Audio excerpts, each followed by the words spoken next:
கர்த்தருடைய பரிசுத்த நாமத்திற்கு மகிமை உண்டாவதாக. தேவன் அருளிய மினிஸ்ட்ரி மூலமாக உங்களோடு தொடர்பு கொள்வதிலும் மகிழ்ச்சி அடைகிறோம்.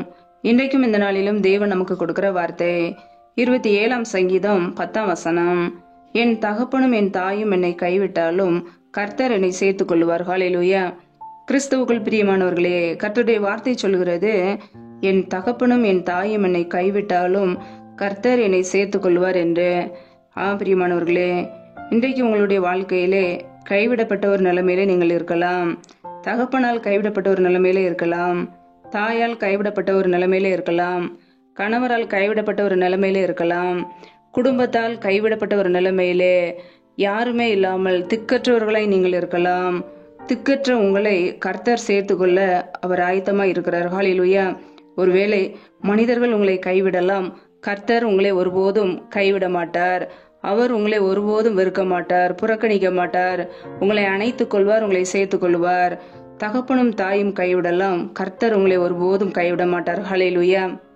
நம்முடைய வாழ்க்கையிலே கைவிடப்பட்ட ஒரு சூழ்நிலை வரும்போது கர்த்தர் நம்மை சேர்த்துக் கொள்வார். மனிதர்கள் நம்மை கைவிடலாம், நம்மை உருவாக்கிய தேவன் நம்மை ஒருபோதும் மறக்க மாட்டார்.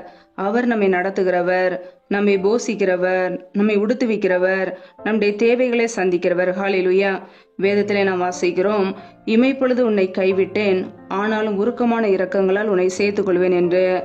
பிரியமானவர்களே, நம்முடைய வாழ்க்கையிலே இமைப்பொழுது ஒரு கைவிடப்பட்ட ஒரு நிலைமை இருக்கலாம். கர்த்தர் நம்மை அவருடைய இரக்கங்களினாலே, அவருடைய கிருபைகளினாலே, அன்பினாலே நம்மை சேர்த்துக் கொள்கிறார். ஹல்லேலூயா. இமை பொழுது நம்முடைய வாழ்க்கையிலே கைவிடப்பட்ட ஒரு நிலைமையிலே நாம் இருக்கலாம். கர்த்தர் நம்மை சேர்த்து கொள்ள ஆயத்தமா இருக்கிறார். ஹல்லேலூயா. நித்திய கிருபையுடன் நமக்கு இறங்குகிற தேவன், மரண பரியந்த நம்மை நடத்துகிறவர், நிறை வயது மட்டும் நம்ம நடத்துகிற தேவன். ஹல்லேலூயா. நம்முடைய வாழ்க்கையிலே கைவிடப்பட்ட ஒரு நிலைமையில இருக்கும்போது சோர்ந்து போகாமல் கர்த்தரை பற்றி பிடித்துக் கொள்வோம். இந்த உலகம் நம்மை கைவிடலாம், நம்மை உருவாக்கிய தேவன் நம்மை ஒருபோதும் மறப்பதில்லை. நான் உன்னை மறப்பதில்லை என்று நமக்கு வாக்குத்தத்தம் செய்திருக்கிறார். ஹல்லேலூயா.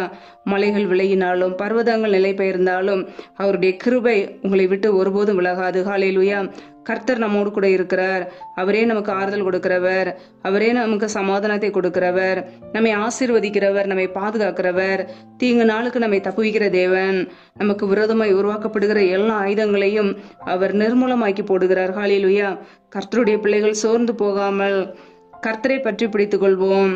கைவிடப்பட்ட ஒரு நிலைமையில இருக்கிறேனே, சிறுமையான ஒரு நிலைமையில இருக்கிறேனே, யாருமே இல்லாமல் ஒரு அனாதையை போல வாழ்கிறேனே என்று யோசிக்கலாம். கர்த்தர் நம்மோடு கூட இருக்கிறார். அவர் மரண பரியந்தம் நம்மை நடத்துவார். நம்முடைய வாழ்க்கையிலே நம்மை சேர்த்து கொள்ளுகிற கர்த்தராய் இயேசு கிறிஸ்துவை பற்றி பிடித்துக் கொள்வோம். அவருடைய வழியிலே நடப்போம். அவர் நமக்கு சமாதானத்தை கொடுப்பார், ஆறுதலை கொடுப்பார். ஒவ்வொரு நாளும் நம்மை பரிசுத்த வழியிலே நடத்துவார். ஹல்லேலூயா. கர்த்தருடைய பிள்ளைகள் உலக காரியங்களை குறித்து கவலைப்படாதபடிக்கு, கைவிடப்பட்ட ஒரு நிலைமையிலே இருக்கிறேன் என்று சொல்லி சோர்ந்து போகாதபடிக்கு நம்மை நடத்துகிற கர்த்தரை சார்ந்து கொள்வோம். அவர் நம்மை சேர்த்துக்கொள்ள ஆயத்தமா இருக்கிறார். அவரே நம்முடைய வாழ்க்கையிலே மரண பரியந்த வழி நடத்துவார். ஹல்லேலூயா. மனிதர்களை நம்பி நாம் வாழ்வோம் என்றால் எப்பொழுதுமே நம்முடைய வாழ்க்கையிலே கைவிடப்பட்ட ஒரு நிலைமை இருக்கும், வனாந்தர வாழ்க்கை இருக்கும், ஆசீர்வாதம் இல்லாத ஒரு வாழ்க்கை, சாபத்திலே வாழ்ந்து கொண்டுகிற ஒரு வாழ்க்கை இருக்கும். பிரியமானவர்களே, ஒருபோதும் நம்முடைய நம்பிக்கை மனிதர்கள் மீது வைக்காதபடிக்கு, மனிதர்களுடைய வார்த்தைகளை நம்பாதபடிக்கு கர்த்தரையே பற்றி பிடித்துக் கொள்வோம். எந்த ஒரு கைவிடப்பட்ட ஒரு சூழ்நிலையில இருக்கலாம், எல்லாராலும் புறக்கணிக்கப்பட்ட ஒரு நிலைமையில இருக்கலாம், எல்லாராலும் ஒதுக்கப்பட்ட ஒரு நிலைமையில இருக்கலாம். கர்த்தர் நம்மை சேர்த்துக் கொள்ள ஆயத்தமா இருக்கிறார். அவர் நம்மோடு கூட இருந்து மரண பரியந்த நம்மை நடத்துவார், முடிவு பரியந்த நம்மை நடத்துவார், நம்மை செம்மையான வழியிலே நடத்துவார். ஹல்லேலூயா. உலக காரியங்களை குறித்து கவலைப்படாதபடிக்கு, துக்கத்தோடு வருத்தத்தோடு இருக்காதபடிக்கு கர்த்தரை சார்ந்து கொள்வோம். அவர் நம்மை நடத்துவார். ஹல்லேலூயா. கர்த்தர் தாமே இந்த வார்த்தையின்படி உங்களை ஆசீர்வதிப்பாராக. ஆமேன். நம்மை நாமே அவருடைய சமூகத்திலே தாழ்த்தி அர்ப்பணித்து ஜெபிப்போம். ஜெபம்.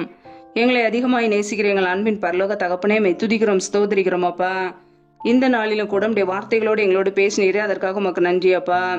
ஒவ்வொரு நாளும் எங்களுடைய தேவைகளை சந்திக்கிறீரே, உமக்கு நன்றி. எங்களை ஆபத்துக்கு தப்புவிக்கிறீரே, உமக்கு நன்றி. ஒவ்வொரு நாளும் உண்ணவும் உடுக்கவும் தங்குவதற்கு இடமும் கொடுத்து எங்களை பாதுகாக்கிறீரே, அதற்காக நன்றி.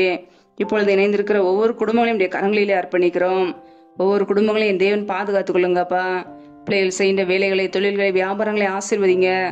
கையின் பிரயாசங்களை வர்த்திக்க பண்ணுங்க, பெருக பண்ணுங்க. கையின் பிரயாசங்கள் தேவையில்லா செலவுக்கோ வீண் செலவுக்கோ மருத்துவ செலவுக்கோ அடிக்குன்னு சொல்லி போகாதபடிக்கு என் தேவன் பிள்ளைகளை ஆசீர்வதிங்க. அப்படியே நன்மையினால் நிரப்புங்க. யாரெல்லாம் வேலைக்காக ஜெபிக்கிறார்களோ வேலை காரியங்களில் இருக்கிற தடைகளை நீக்கி ஆசீர்வதிங்கப்பா. யாரெல்லாம் கர்ப்பத்தின் கனிக்காக ஜெபிக்கிறார்களோ பிள்ளைகள் வாழ்க்கையில ஒரு அற்புதத்தை செய்யுங்க. கர்ப்பத்தின் கனியில இருக்க தடைகளை நீக்கி ஆசீர்வதிங்க.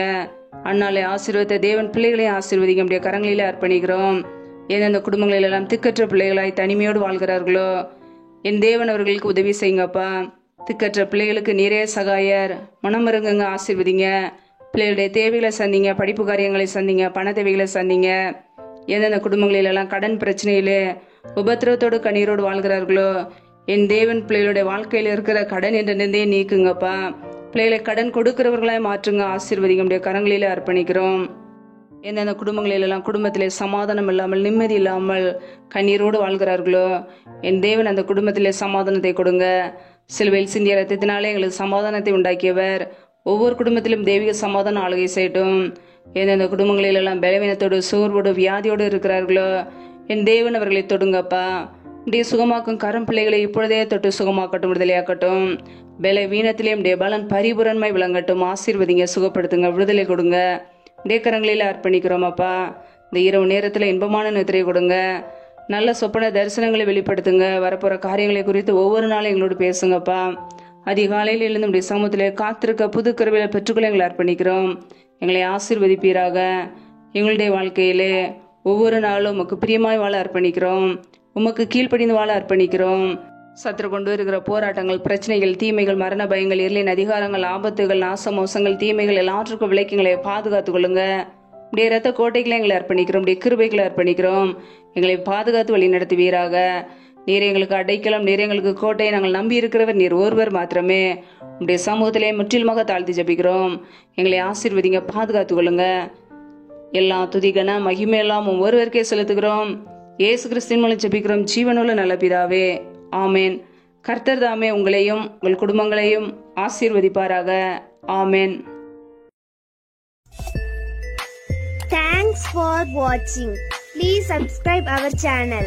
Click the like and share. Click the bell. God bless you.